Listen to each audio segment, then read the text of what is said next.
Hi, welcome to the English Ed YouTube channel. This is Shankar. DSC IGT English Model Paper 8 చూద్దాం ఈరోజు. First one. Which of the following best explains why autobiographies offer a unique insight into a writer's life? Autobiographies అంటే ఎవరికి వారు వాళ్ళ లైఫ్లో జరిగినటువంటి events గురించి, సంఘటనల గురించి ఒక పుస్తక రూపంలో రాయడం అనమాట. దీని యొక్క ప్రత్యేకత ఏంటి? ఫస్ట్ వన్ చూడండి, they include chronological events only. సంవత్సరం వారీగా అంటే మొదటి నుంచి చివరి సంవత్సరం వరకు వరుసగా రాసుకుంటూ వస్తారని, అవి జరిగిన కాలక్రమంలో రాసుకుంటూ వస్తారని. Next second one, they blend personal experiences with reflections. వాళ్ళు స్వీయ అనుభవాలకి, సొంత జీవితంలో అనుభవాలకి వాళ్ళు ఏ విధంగా ప్రతిస్పందించారనేది రాసుకుంటారు. They rely solely on external sources. వాళ్ళు ఎక్స్టర్నల్ సోర్సెస్ మీద ఎక్కువ ఆధారపడతారని. ఫర్ ఎగ్జాంపుల్ ఫోటోగ్రాఫ్స్ కావచ్చు, లెటర్స్ కావచ్చు, వాటి మీద ఎక్కువ ఆధారపడతారు ఆటోబయోగ్రఫీస్ రాసేటప్పుడు అని. They avoid emotional connections. వాళ్ళు మానసికంగా కనెక్ట్ అవ్వడానికి వాళ్ళు ఒప్పుకోరు అని. సో ఇందులో రైట్ ఆన్సర్ బి. ఎందుకంటే ఆటోబయోగ్రఫీ యొక్క స్పెషాలిటీ ఏంటంటే, ఒక వ్యక్తి తన జీవితంలో ఎదుర్కొన్నటువంటి సమస్యలు, పరిణామాలు, దానికి వాళ్ళు ఏ విధంగా ప్రతిస్పందించారనేదే ఆటోబయోగ్రఫీ యొక్క speciality. What is the main advantage of using a dictionary when learning pronunciations? Pronunciation అంటే ఏంది? వర్డ్ని పలికే విధానం. దాన్ని నేర్చుకోవడం కోసం డిక్షనరీని యూజ్ చేస్తే ఏం ఉపయోగం ఉంటుంది? It improves spelling only. ప్రొనౌన్సియేషన్కి స్పెల్లింగ్కి సంబంధం లేదు, కాబట్టి ఇది స్పెల్లింగ్ని ఇంప్రూవ్ చేస్తుంది అంటున్నారు. It provides word history. Words యొక్క హిస్టరీని తెలియజేస్తుంది. ఇది కూడా సంబంధించింది కాదు. It gives phonetic guidance.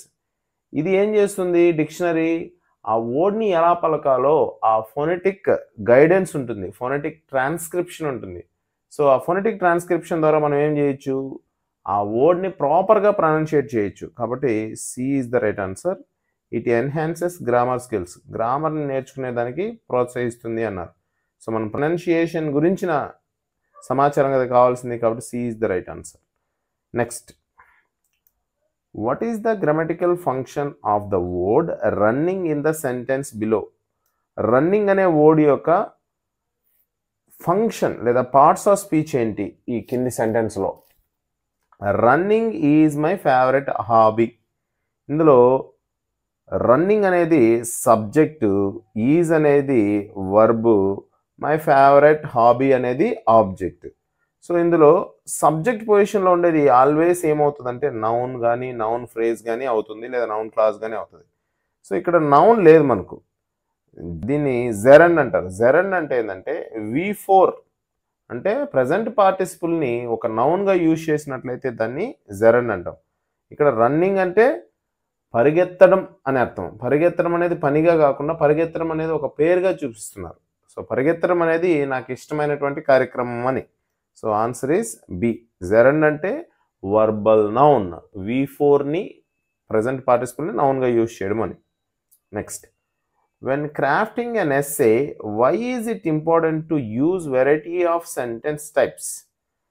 ఒక ఎస్సేని రాసేటప్పుడు వివిధ రకాలైనటువంటి సెంటెన్సెస్ని ఎందుకు యూజ్ చేయాలి అంటే, క్వశ్చన్ కావచ్చు, ఎక్స్క్లమేటరీ కావచ్చు, ఇంపరేటివ్ కావచ్చు, లేదంటే ఇంట్రాగేటివ్ కావచ్చు. ఈ ఇన్ని రకాల సెంటెన్సెస్ని ఎందుకు యూజ్ చేయాలి? టు మీట్ వర్డ్ కౌంట్, పదాలని ఎక్కువ యాడ్ చేయడం కోసం. To make it easier to read, చదవడాన్ని సులభతరం చేయడం కోసం. టు మెయింటైన్ రీడర్ ఎంగేజ్మెంట్, చదివేటటువంటి పాఠకుడు, రీడరు దాంతో కనెక్ట్ అవ్వడం కోసం, ఆ ఎస్సేతో కనెక్ట్ అవ్వడం కోసం. To avoid repetition of ideas, ఒకే ఆలోచనని మళ్ళీ మళ్ళీ రాకుండా చూడడం కోసం. Right answer C. వివిధ రకాలైనటువంటి సెంటెన్సెస్ యూజ్ చేయడం ద్వారా, టైప్స్ ఆఫ్ సెంటెన్సెస్ యూజ్ చేయడం ద్వారా రీడరు అట్రాక్ట్ అవుతాడు ఎస్సేని చదవడం కోసం. So right answer C. Next, choose the sentence that correctly uses the relative pronoun. కింది వాటిలో రిలేటివ్ ప్రొనౌన్ని కరెక్ట్గా యూజ్ చేసేటటువంటి సెంటెన్స్ ఏది? చూడండి, ఇక్కడ the book which is on the table is mine, the book that is on the table is mine, the book which is on the table is mine, the book that is on the table is mine. ఇక్కడ which, that అనే రెండు relative pronounce use చేస్తారు. ఎప్పుడైనా సరే that అనేది use చేసినప్పుడు necessary ఇన్ఫర్మేషన్ని add చేయాలి. విచ్ యూజ్ చేసినప్పుడు అన్నెసెసరీని యాడ్ చేస్తారు. అన్నెసెసరీ ఇన్ఫర్మేషన్ యాడ్ చేస్తారు. సో అలాగే దట్ యూజ్ చేసినప్పుడు కామాస్ అనేటివి యూజ్ చేయరాదు. విచ్ యూజ్ చేసినప్పుడు కామాని ఖచ్చితంగా యూజ్ చేయవలసి ఉంటుంది. గుర్తుపెట్టుకోండి. ఫస్ట్ వన్ చూడండి, the book which is on the table is mine. ఇందులో విచ్ అనేది యూజ్ చేశారు. ఇక్కడ ఆన్ ద టేబుల్ అనేది ఎందుకు యూజ్ చేశారంటే ఆ టేబుల్ పైన ఉన్నటువంటి పుస్తకం నాది అని. So which is on the table అనేది ఖచ్చితంగా అవసరమైన ఇన్ఫర్మేషన్. సో విచ్ అనేది అవసరమైన ఇన్ఫర్మేషన్ కాదు కదా, అన్నెసరీ ఇన్ఫర్మేషన్ అప్పుడు కదా, కాబట్టి ఇది రాంగ్. అలాగే కామాస్ లేవు ఇక్కడ. బుక్ తర్వాత టేబుల్ తర్వాత కామాలు లేవు, విచ్ తర్వాత కామాలు ఉండాలి కదా, ఇది wrong. Next, the book that is on the table is mine. ఇది that is on the table అనేది నెససరీ ఇన్ఫర్మేషనే, అయితే కామాల్ని యూజ్ చేయడం జరిగింది కాబట్టి ఇది రాంగ్. దట్ యూజ్ చేసినప్పుడు కామాలు యూజ్ చేయకూడదు. Next, the book which is on the table is mine. C, ఇందులో ఏం చేశారు, విచ్ అనేది యూజ్ చేసిన తర్వాత కామాలు యూజ్ చేయొచ్చు, కరెక్టే, అయితే ఆన్ ద టేబుల్ అనేది నెససరీ ఇన్ఫర్మేషన్ కదా, విచ్ అలా యూజ్ చేయకూడదు కదా, కాబట్టి ఇది కూడా wrong. The book that is on the table is mine, ఇది నెససరీ ఇన్ఫర్మేషనే, అలాగే కామాలు యూజ్ చేయలేదు కాబట్టి D is the right answer. ఇక్కడ మీకు ఒక ఎగ్జాంపుల్ చెప్తాను చూడండి. My car which is in red colour is on the road. ఇందులో which is in red colour అనేది అన్నెసెసరీ అనమాట. ఎందుకు, my car is on the road అంటే సరిపోతుంది. ఇక్కడ which is in red colour అనేది అడిషనల్గా యాడ్ చేసినటువంటి ఇన్ఫర్మేషన్ అనమాట. అదే కింద చూడండి, I last the car that is red in colour. ఇక్కడ నేను ఒక కార్ని పోగొట్టుకున్నాను. ఏ కార్ని, that is red in colour, ఎరుపు రంగులో ఉండే కార్ని. ఇది ఖచ్చితంగా అవసరం. ఎందుకు, ఏ కార్ అనే ఐడెంటిఫికేషన్ అవసరం కదా. సో విచ్ అనేది ఎప్పుడైనా మనం యూజ్ చేసినప్పుడు, ఈ ఇంటరాగేటివ్ ప్రొనౌన్ యూజ్ చేసినప్పుడు, విచ్ అనే దాన్ని యూజ్ చేసినప్పుడు ఖచ్చితంగా అన్నెసరీ ఇన్ఫర్మేషన్ ఇవ్వడం జరుగుతుంది. అదే దట్ని యూజ్ చేసినప్పుడు నెససరీ ఇన్ఫర్మేషన్నే ఇవ్వవలసి ఉంటుంది అనమాట. So right answer D. Which of the sentences contains a comparative adjective. Comparative adjective కలిగి ఉండే సెంటెన్స్ ఏది? For example adjectives 3 types. అందులో చూడండి, for example tall, taller, tallest. ఇందులో ఫస్ట్ వన్ని పాజిటివ్ డిగ్రీ అని, టాలర్ దీన్ని కంపారిటివ్ డిగ్రీ అని, టాలర్ని కంపారిటివ్ డిగ్రీని, టాలెస్ట్ని సూపర్లేటివ్ డిగ్రీ అని అనటం. ఇందులో చూడండి, టాలెస్ట్, కోల్డర్, హ్యాపీ, ప్లేఫుల్. ఇందులో కోల్డర్ అనేది లాస్ట్లో డిఈఆర్ యాడ్ అయి ఉంటుంది కదా, దీన్ని కంపారిటివ్ డిగ్రీ అంటాం. కంపారిటివ్ డిగ్రీస్ అన్నిటికీ లాస్ట్లో ఈఆర్ ఉంటుంది. So B is the right answer. The weather is colder today. ఈరోజు వాతావరణము గతంతో పోలిస్తే కొంచెం చలిగా ఉంది అని అర్థం. In what way can editorial writing enhance students critical thinking. Editorial writing అంటే ఏంటంటే, ఒక న్యూస్ పేపర్ లేదంటే మ్యాగజైన్, వారపత్రిక ఇలా ఉంటాయి కదా.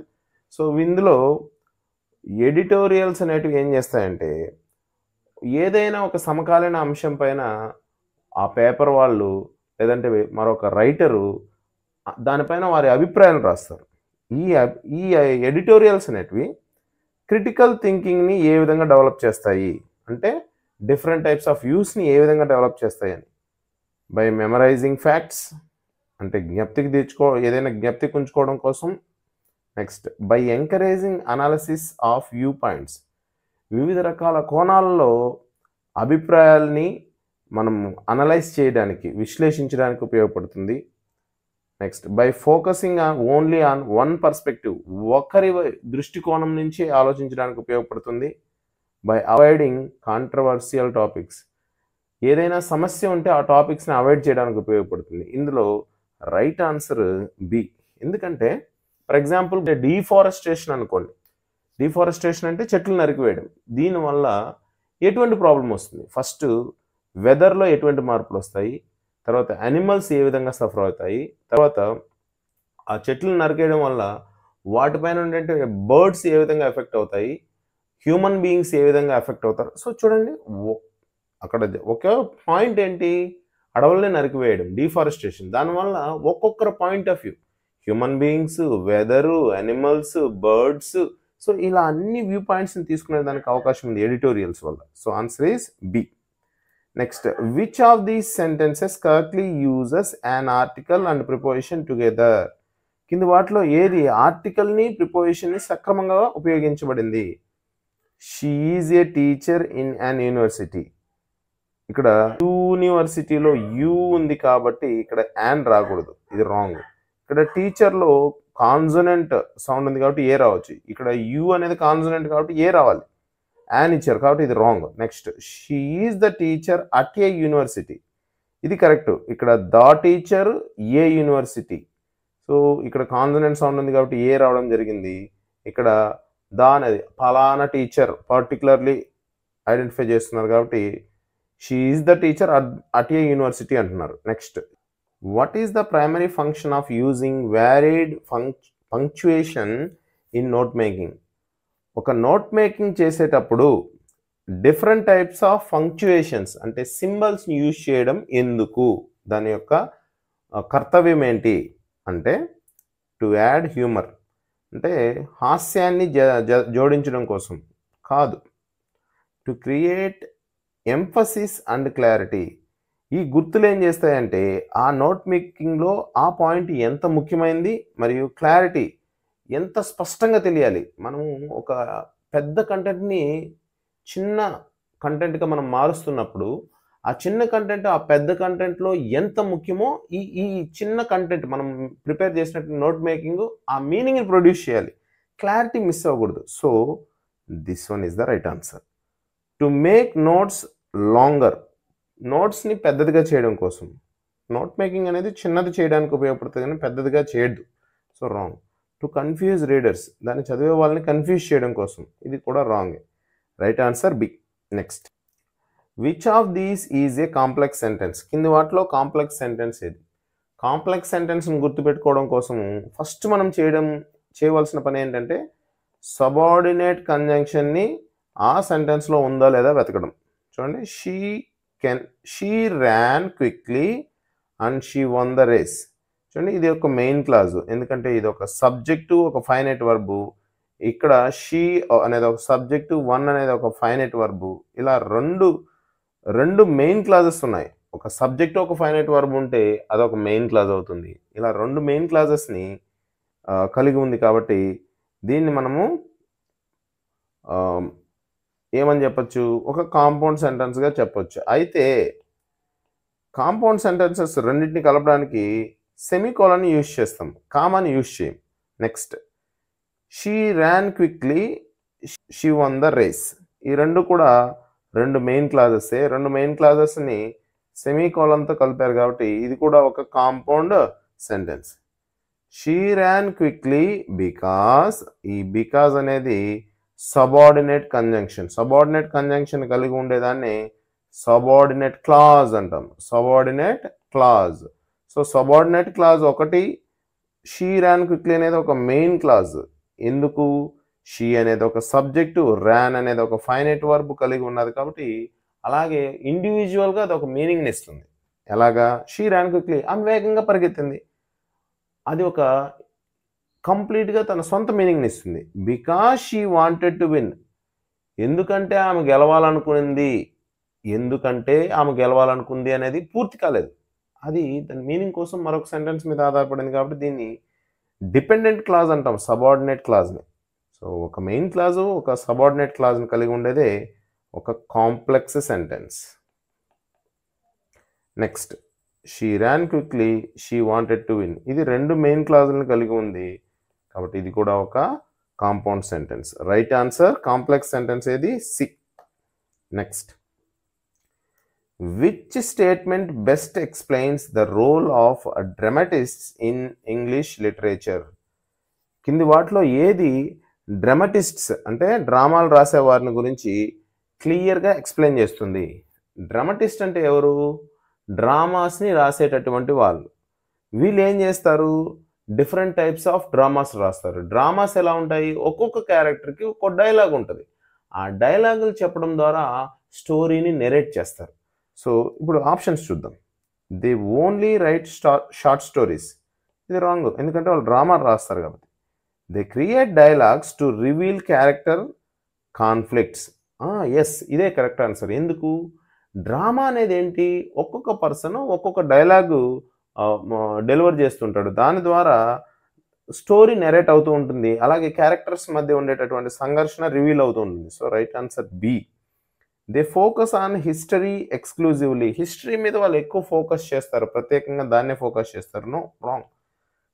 Next, they ignore social issues, ఆ సమయంలో ఉండేటటువంటి సమాజంలో ఉండేటువంటి సాంఘిక దురాచారాలని పట్టించుకోరు, అవన్నీ కూడా డ్రామాస్లో ఇంక్లూడెడ్ అయి ఉంటాయి. కాబట్టి this one is also wrong. So B is the right answer.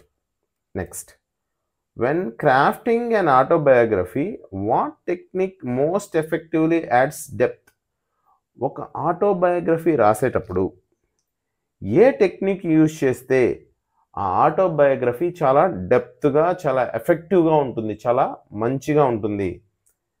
Listing events without context, సందర్భం లేకుండా రకరకాల ఈవెంట్స్ని రాసేయడం, ఇది సరైంది కాదు. సందర్భాన్ని బట్టి ఆ ఈవెంట్కి సంబంధించినటువంటి ఇన్ఫర్మేషన్ యాడ్ చేయాలి, లేదంటే రీడరు అయోమయపడే అవకాశం ఉంది. Including reflections and personal thoughts, ఒక సంఘటనకు సంబంధించి రిఫ్లెక్షన్స్ అంటే ఎవరైతే రాస్తున్నారో ఆటోబయోగ్రఫీ వారి యొక్క రిఫ్లెక్షన్స్, పర్సనల్ థాట్స్, వాళ్ళ సొంత ఆలోచనలు, వాటిని అందులో ఇంక్లూడ్ చేయాలి. సో దట్ ఆ సీన్ గురించినటువంటి కంప్లీట్ ఐడియా మనకు వస్తుంది. అలాగే తను ఆ రైటర్, ఆటోబయోగ్రఫీ అంటే ఏంది, సెల్ఫ్గా రాసుకునేది కదా, ఆ రైటర్ యొక్క ఒపీనియన్ మనకు క్లియర్గా అర్థమవుతుంది. యూజింగ్ రెపిటేటివ్ ఫ్రేజెస్, ఒకే రకమైనటువంటి ఫ్రేజెస్ని మళ్ళీ మళ్ళీ రాయడం, రాంగ్. అవాయిడింగ్ పర్సనల్ ఒపీనియన్స్, సొంత అభిప్రాయాల్ని రాయకుండా ఉండడం. సొంత అభిప్రాయాల్ని రాయాలి, ఎందుకంటే ఆటోబయోగ్రఫీ నీ లైఫ్ గురించి కదా, నీ ఒపీనియనే మ్యాటర్. కాబట్టి right answer B. Next, identify the parts of speech of the underlined word, కింద వాటిలో అండర్లైన్ చేసిన వర్డ్కి పార్ట్స్ ఆఫ్ స్పీచ్ కనుక్కోవాలి. He seldom visits his grandmother, అతను చాలా అరుదుగా వాళ్ళ గ్రాండ్ మదర్ని విజిట్ చేస్తాడు, చూస్తాడు. సెల్డమ్ అనేది ఏంటి, చాలా అరుదుగా. అరుదుగా ఏం చేస్తాడు, విజిట్ చేస్తాడు. విజిట్ అనేది వర్బ్, ఈ వర్బ్ని క్వాలిఫై చేస్తుంది లేదంటే మాడిఫై చేస్తుంది, కాబట్టి ఈ వర్డ్ యాడ్వర్బ్ అవుతుంది. Next, which of these best describes the deductive approach to teaching grammar. Deductive approach అంటే ఏంటంటే రూల్స్ చెప్పి డిఫరెంట్ టైప్స్ ఆఫ్ ఎగ్జాంపుల్స్ని ఆ రూల్ ఆధారంగా ప్రిపేర్ చేయించండి. సో రూల్ ఫస్ట్, దాని ద్వారా different types of examples prepare చేస్తాం. సో చూద్దాము. Presenting rule first, then giving examples, అంతే. ఫస్ట్ రూల్ నేర్చుకొని దాని నుంచి ఎగ్జాంపుల్స్ రాస్తారు, కాబట్టి ఇదే right answer. Next, presenting examples first, examples first ఇచ్చి then guiding students to infer the rule, ఇది inductive method. First examples, number of examples ఇచ్చి దాని నుంచి ఒక రూల్ ఫ్రేమ్ చేయడం, ఇది ఇండక్టివ్ మెథడ్. సో ఇది wrong. Letting students discover the rule without any examples, examples ఇవ్వకుండా రూల్ కనుక్కోవడం, అది పాసిబుల్ కాదు, చాలా కష్టమైన విషయం. సో ఇది కూడా డిడక్టివ్ మెథడ్కి ఎగ్జాంపుల్ కాదు. Giving students only practice exercises without any rules, ఊరికే ఎక్సర్సైజ్ ఇవ్వడమే, రూల్ నేర్పించకూడదు, ఇది కూడా సంబంధం లేనిది. Right answer A. In teaching vocabulary the semantic field technique involves, vocabulary teach చేసేటప్పుడు సెమాంటిక్ ఫీల్డ్ టెక్నిక్ ఏం నేర్పిస్తుంది అంటే, ఫర్ ఎగ్జాంపుల్ మనకి ఇచ్చినటువంటి వర్డ్స్లో నుంచి ప్లాంట్స్ నేమ్స్ ఏవి, యానిమల్స్ ఏవి అనేది క్లాసిఫై చేయాలనుకో, దీన్ని ఏమంటాము, grouping words by meaning or theme. So మనకి ఇచ్చినటువంటి థీమ్ని బట్టి, మీనింగ్ని బట్టి, అర్థాన్ని బట్టి ఆ వర్డ్స్ని ఏం చేయాలి, గ్రూప్ చేయాలి. దీన్ని ఏమంటాము, సెమాంటిక్ ఫీల్డ్ టెక్నిక్ అంటాం. So right answer B. Teaching only one word at a time, ఒక వర్డ్ని మాత్రమే ఒకసారి నేర్పించడము. Avoiding the use of visuals, mean videos pictures లాంటి వాటిని యూజ్ చేయడాన్ని అవాయిడ్ చేయడం, అంటే యూజ్ చేయకుండా ఉండడం. So right answer B. Next is the main purpose of using teaching learning material TLM in the క్లాస్ రూమ్లో టిఎల్ఎం యూజ్ చేయడం యొక్క ముఖ్య ఉద్దేశం ఏంటి? To make teaching more teacher centred, teacher కేంద్రీకృతంగా విద్య లేదా బోధన అభ్యసనం ఉండడం, అది టీచింగ్ లెర్నింగ్ మెటీరియల్ యొక్క ముఖ్య ఉద్దేశం కాదు. ఎందుకంటే టీచర్ సెంటర్గా ఉంటే విద్యార్థులకు కష్టమవుతుంది. To reinforce learning through visuals, audio or kinesthetic aids. So learning అనేది విజువల్స్ అంటే దృశ్య, ఫర్ ఎగ్జాంపుల్ వీడియోస్ కావచ్చు, పిక్చర్స్ కావచ్చు, అలాంటి వాటి ద్వారా, audio different types of audios ద్వారా, కైనెస్థెటిక్ ఎయిడ్స్ అంటే టచ్ చేసి యూజ్ చేసి నేర్చుకోవడానికి అవకాశం ఉండేటటువంటివి, వాటి ద్వారా అభ్యసనం జరిగేలాగా చేయడం. ఇది రైట్ ఆన్సర్. టిఎల్ఎం యొక్క ముఖ్య ఉద్దేశం, టిఎల్ఎం అనేది విద్యార్థి ఉపయోగించి నేర్చుకోవడానికి అవకాశం ఉంటుంది. To help teachers finish the syllabus faster, టీచర్లు సిలబస్ని తొందరగా పూర్తి చేయడం కోసం టిఎల్ఎం ఉపయోగపడుతుంది. Wrong. To replace the need for teachers completely, టీచర్ల యొక్క అవసరమే లేకుండా చేయడం. సో ఇది కూడా wrong. Next, when introducing students to type of sentences what is a higher order goal, స్టూడెంట్స్ని వివిధ రకాలైనటువంటి టైప్స్ ఆఫ్ సెంటెన్సెస్కి ఇంట్రడ్యూస్ చేసినప్పుడు కింది వాటిలో ఏది ఆ విధంగా చేయడం యొక్క ఉద్దేశం, అంటే టైప్స్ ఆఫ్ సెంటెన్సెస్ ఎందుకోసం విద్యార్థికి మనం ఇంట్రడ్యూస్ చేస్తాము అని. మెమరైజ్ డెఫినేషన్స్, డెఫినేషన్స్ని గుర్తుపెట్టుకోవడం కోసం. ఐడెంటిఫై ఎగ్జాంపుల్స్ ఇన్ లిటరేచర్లో ఉదాహరణని గుర్తుపట్టడం కోసం. Apply types of enhance meaning, apply types to enhance meaning, వివిధ రకాలైనటువంటి సెంటెన్సెస్ని యూజ్ చేయడం ద్వారా మీనింగ్ని మరింత అర్థవంతంగా చేయడం.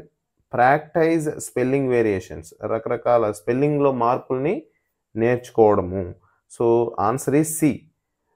వివిధ రకాల సెంటెన్సెస్ యూజ్ చేయడం ద్వారా మీనింగ్ని మరింత అర్థవంతంగా చేయడం కోసం, మీనింగ్ని మరింత బెటర్మెంట్ చేయడం కోసం డిఫరెంట్ టైప్స్ ఆఫ్ సెంటెన్సెస్ని విద్యార్థులకి ఇంట్రడ్యూస్ చేయాలి. Next, which of the following is considered A learner centre method, కింది వాటిల్లో విద్యార్థి కేంద్రీకృత విధానం ఏంది?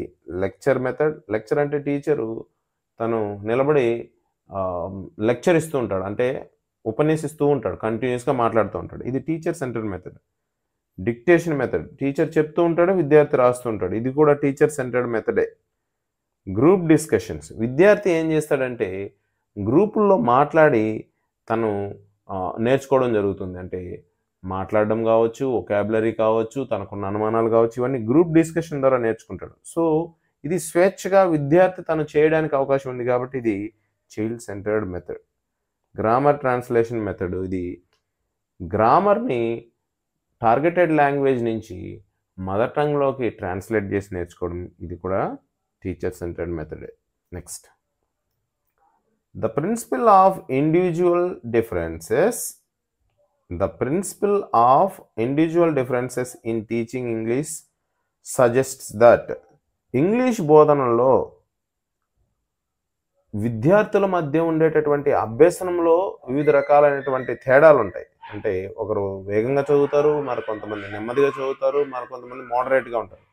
వీటిని మనం ఏ విధంగా చూడవలసి ఉంటుంది? All students learn the same way, అందరు విద్యార్థులు ఒకే విధంగా చదువుతారా? లేదు కదా. సో ఇది రాంగ్, అలా చదవరు. Teachers should adapt their methods to different learning styles, teacher రకరకాల విద్యార్థులు వివిధ రకాలుగా నేర్చుకోవడం జరుగుతుంది. ఒకరు చెప్పిన వెంటనే నేర్చుకుంటారు, ఒకరు ఒక మెథడ్లో ప్రాపర్గా నేర్చుకుంటారు, మరొకరికి మెథడ్ చేంజ్ చేయవలసి ఉంటుంది. కాబట్టి ఇవన్నీ టీచరు విద్యార్థులకు అనుగుణంగా తన టీచింగ్ మెథడ్ని చేంజ్ చేసుకుంటే అన్ని రకాలైనటువంటి విద్యార్థులు ఆ టీచర్ యొక్క ఏదైతే డెలివర్ చేయాలనుకున్నాడో, ఏదైతే విద్యార్థులు డెవలప్ చేయాలనుకున్నాడో దాన్ని డెవలప్ చేయడానికి ఉపయోగపడుతుంది. కాబట్టి B is the right answer. ఎందుకు? ఇండివిజువల్ డిఫరెన్సెస్ని ఫుల్ఫిల్ చేయాలంటే టీచర్ తన మెథడ్ని చేంజ్ చేసుకుంటూ ఉండాలి విద్యార్థులకు అనుగుణంగా. Every student must memorise the same content. ప్రతి స్టూడెంట్ ఇచ్చినటువంటి ఒకే కంటెంట్ని అందరూ గుర్తుపెట్టుకోవాలి. ఇది జరగని పని. ఎందుకంటే విద్యార్థుల్లో వైరుధ్యాలు ఉంటాయి కాబట్టి. Only visual aids should be used for teaching. విద్యార్థులకి విజువల్ ఎయిడ్స్ అంటే వీడియోస్, పిక్చర్స్ వీటినే చూపించాలి. ఇది కూడా wrong. So right answer B. The most appropriate evaluation tool for assessing oral communication skill is. కింది వాటిలో ఓరల్ కమ్యూనికేషన్ స్కిల్స్ని, అంటే ఓరల్ కమ్యూనికేషన్, స్పీకింగ్ అనేది ఓరల్ స్కిల్, స్పీకింగ్ అనే స్కిల్ని డెవలప్ చేయడానికి కింది వాటిల్లో ఏది సరైంది? A multiple choice test. Multiple choice test అనేది రిటన్ టెస్ట్, ఇది స్పీకింగ్ కాదు. ఏ రీడింగ్ కాంప్రహెన్షన్ టెస్ట్, ఇది కూడా రీడింగ్ సంబంధించింది. A speaking task or oral presentation. Speaking task లేదా ఓరల్ ప్రజెంటేషన్ అంటే మనము మాట్లాడడానికి సంబంధించింది కాబట్టి this one is the right answer. Communication స్కిల్ని డెవలప్ చేస్తుంది. ఏ రిటర్న్ గ్రామర్ ఎక్సర్సైజ్, ఇది రైటింగ్ స్కిల్ని డెవలప్ చేస్తుంది డి అనేది. So right answer C. So thank you for watching this video.